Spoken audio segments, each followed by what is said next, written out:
Hey everybody, DWalls216. Just want to make a quick video here about what my current build is for my Witch Doctor. As you can see here, my gear has changed a lot, but I actually have a lot of transmogs on right now, so the gear you're seeing isn't exactly what I have. I mostly put it on there because it looks really cool, especially this Witch Doctor helm. Looks really amazing. Do a quick little preview. Ooh. Very exciting. So, that being said, let's go over what my gear is now. So this helmet here, I actually have a transmog on, but I am using the Grin Reaper Voodoo Mask. And the reason this is so effective is you have a chance to summon mimics when attacking. So you'll actually summon 2 duplicates that will cast all of your active skills. And which is amazing because basically you're tripling all your attacks there. So when I go over my skills, I'll explain why I have them there, but primarily because of the Grin Reaper Voodoo Mask there, basically tripling all my skills. So I actually was lucky gambling for this one, so very happy with that. I actually got an ancient legendary amulet. I'm a little sad it does not have a socket, but other than that it's really good. Big bonus to intelligence, vitality, crit hit chance, huge life per hit, also reducing control impairing effects. So not the sexiest amulet, but the fact that it's ancient makes it really, really good. So I got the Augild's shoulders here, which are also ancient. Unfortunately, I did not roll any crit hit damage or crit hit chance on that. So I'm thinking I'll probably try and replace the 10% extra life. I don't necessarily need it. I would necessarily need it. I would pretty much like to have more damage. Still with the Zunimassa set for the Fetish Army that lasts until they die. That's just a huge bonus. And that's why I wanted the Carnival Mask, because my fetishes then will shoot blow darts when I shoot my poison dart, but still, this build still works really well with the Grin Reaper Mask. A lot different than the Carnival build, but still very cool. I have the Kane's gloves. These are ancient gloves, so extra critical hit chance and attack speed, and the attack speed from the set. I also have the pants. Zunimassa's ring here, just part of the Zunimassa set. I have the Nagel ring here. Gives me a bonus to crit hit damage and attack speed. The strong arm bracers, I was able to reroll bonus to poison skills there, so I'm happy. Pretty much all my skills are poison, so it's a 15% bonus there. And also the enemies taking extra knockback damage. Enemies hit by knockback are going to take 27% extra damage. So when they get hit by the Piranado, they're going to take that extra 27% damage. This ancient sword I managed to pick up, and I managed to finally roll a socket on it. You pretty much absolutely need a socket, so you can put that emerald in there. But the fact that it's ancient, huge bonus, cold damage, bonus to intelligent, life on hit, movement speed. The 1.8 chance chill on hit. Right now with my skills, especially with Rain of Toads, that procs pretty rapidly with these kind of secondary effects. So I'm actually hitting that a lot, even though it is a very small chance for it to activate. Rain of Toads will proc. Proc rate is really high. Zunimassa's trail, the boots here, and the ancient Zunimassa Mojo. And also the belt here, fleeting strap, extra attack speed, so that way my Rain of Toads just a lot faster and is continuously procking, especially with my Fetish Sycophant's passive skills. So let's go over the skills for this build here. Still with Rain of Toads, Plague of Toads, just because it procs so fast with my Fetish Sycophants and also those secondary effects like the chill on hit from the sword there. My secondary mouse slot, I actually switched over to Acid Cloud with the Lob Blob Bomb. So Acid Cloud does a lot of damage, but also the Lob Blob Bomb will summon your little blob there is going to do 600 weapon damage over 5 seconds. And with your mimics, they're just constantly summoning these acid clouds, so you just have a ton of blobs on the screen, just doing massive amounts of damage. So that works out really well. It is kind of mana intensive, but in my last build I really wasn't using too much mana, and even in this build, the only things that use mana are this and Piranado. Since Piranado has that cooldown, I can spam Acid Cloud pretty effectively. Still Piranhas with Piranado, that's definitely the best skill for the Witch Doctor.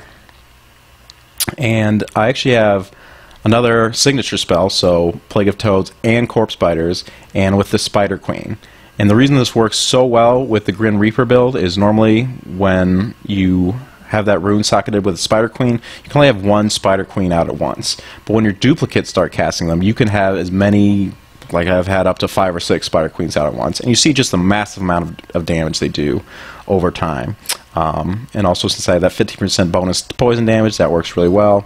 Still with the zombie dogs, the leeching beasts, zombie dogs will heal me for 100% of my life on hit with every attack.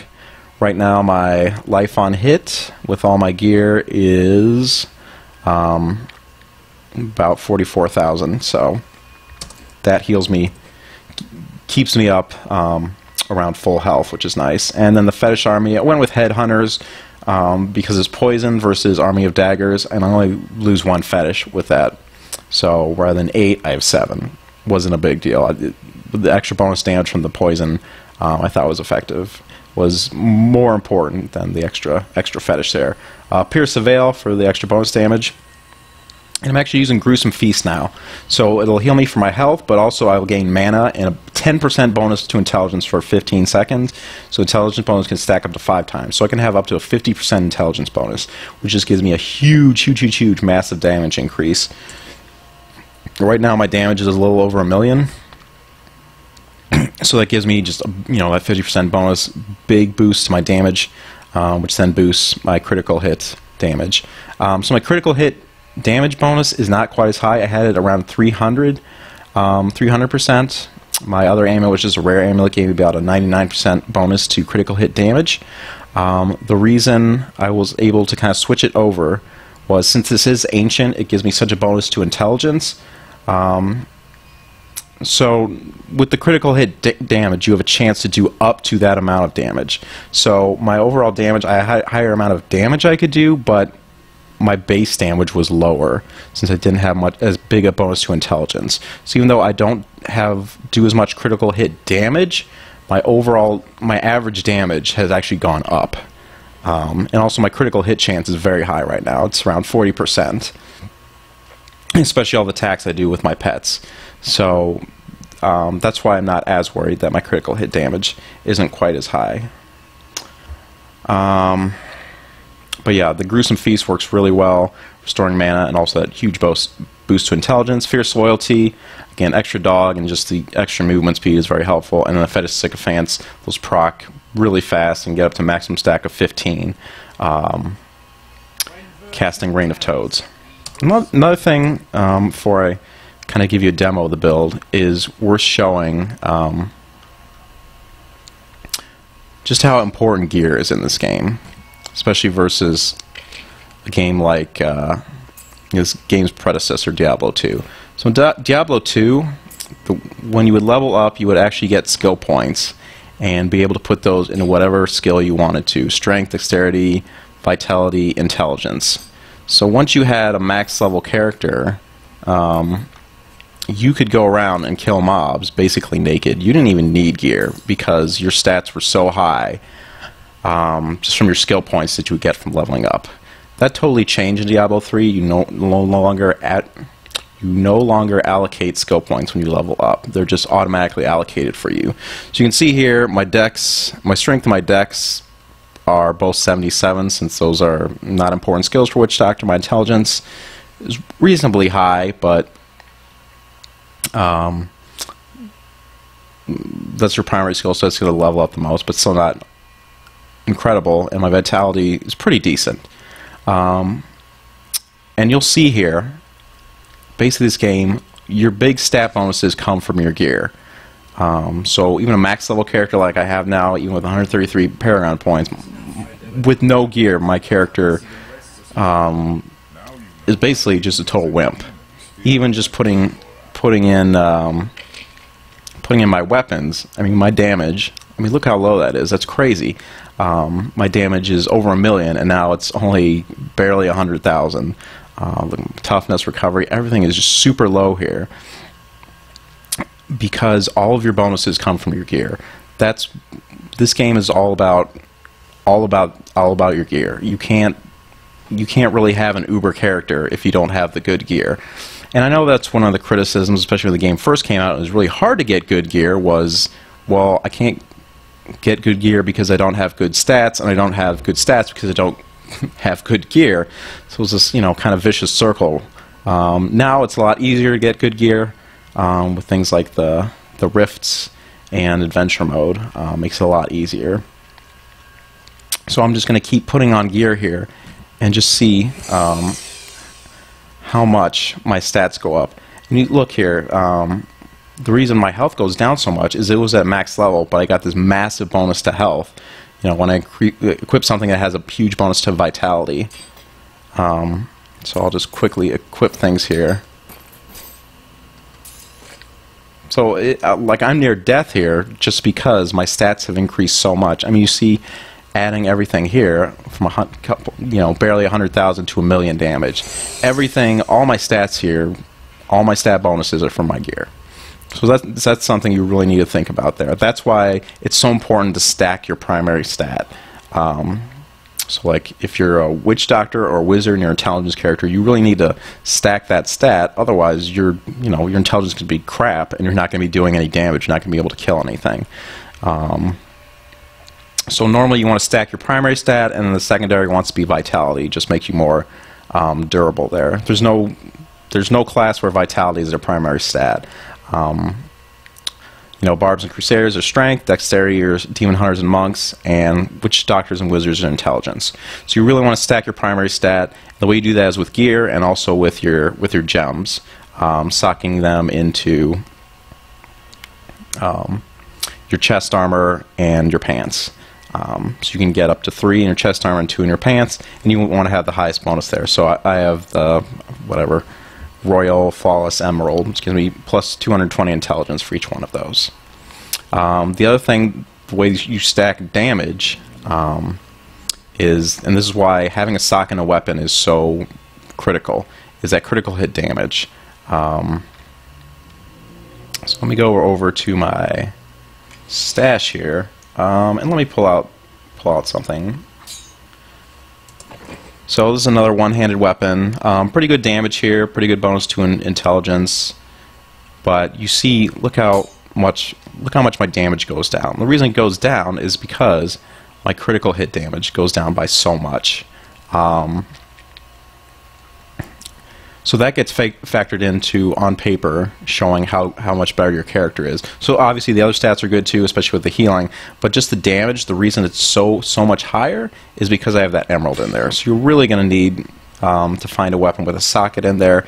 And if you find a really good weapon, like this one did not have a socket when I found it, just try and keep re-rolling it. There actually is a legendary item that allows you to put a socket into a weapon. I have not found one of those yet, but if that drops, be sure to hold on to it, so that way if you find a really good weapon that does lack a socket, that way you can easily put one in there.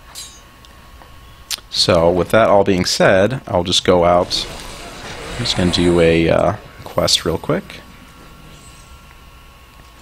and show you just how effective this build is. And this build, I didn't come up with by myself. Actually, another Twitch streamer, his name's Anthony Evans. His name on Twitch is Big Daddy Den 76. I'll actually post a link to his video for this build. His build's a lot better. He runs it at Torment 6. I'm only on Torment 4 right now. But yeah, he really helped me to, once I had the Zunimassa set and the Grin Reaper, I'm just going to lower the volume there, the Grin Reaper showing me what kind of skills I needed to do to kind of optimize this build. So you see right now, I got three Corpse Spider Queens out. Normally, you can only have one if you're just casting them by yourself. So like if I throw that, that one will die and only one will come out. But with your mimics, you can have multiple out at once. So that's the biggest bonus from having the Zunimassa set, is just having all these corpse spiders out, and also just constantly casting things like Piranado. You know, even if it's on cooldown, your mimics will still be able to cast it as long as it's in your active skill slots. So I really don't have any trouble with regular mobs out there. I go through them extremely fast. The reason I'm playing on Torment 4 is just a little bit faster to do farming there for experience, and also for legendaries. This build it gets a little bit chaotic just because you have so much stuff going on the screen at once. You know, you have all your fetish sycophants, your fetish army, your zombie dogs, your acid blobs, and your corpse spider queens, in addition to your followers. So you just have literally an army. Normally you're outnumbering most mobs for how many how many followers you have. Now I don't think the corpse spider and the acid blobs are officially followers. For things that will followers, are, I should say pets, is what they're usually listed as. So I don't think they get bonuses from gear that specifically affects pets. Obviously they function kind of similar to your pets, but they don't get those actual bonuses. But overall, very happy with this build. Again, big shout out to Anthony Evans for posting a video about it, the Zunimassa Reaper build. So going forward, kind of getting this build up to T6, definitely critical hit chance is pretty good right now, but my damage, I definitely need to get that higher, and also find rings and amulets that do have sockets in there. That way I can use those legendary gems, which give you some pretty cool boosts depending on which ones you're using to your character. But overall, this is a really fun build, pretty enjoyable. Because I know I was frustrated for a little bit. I was kind of stuck there at Torment 3 when I just had the Zunimassa set. And what I was really missing was kind of that one legendary item that would work well with the set, and kind of help put it into the next level. I wanted the Carnival Mask just because it worked so well with the Fetish Army, but the Grin Reaper works really well with the Corpse Spiders as well as your other active skills. So in addition to all that damage from your actual pets, you kind of get some pseudo pets. You see here with all the spiders and the acid blobs going around, as well as just kind of the extra cast of Piranado. So this is a really fun build. If you find the gear, you know, I'd recommend kind of trying it out. I really like it, and I'm having a good time kind of playing it right now. As far as greater rifts, I can definitely do. I think the highest I could actually complete was level 21, which is pretty decent. Again, this isn't optimized. I don't have all the bits and pieces yet. But level 21 is pretty high, so I'm pretty happy with this. This also being a seasonal character, all this gear I had to get specifically for this character. None of this was in my stash before the season started. I don't have access to all those other items.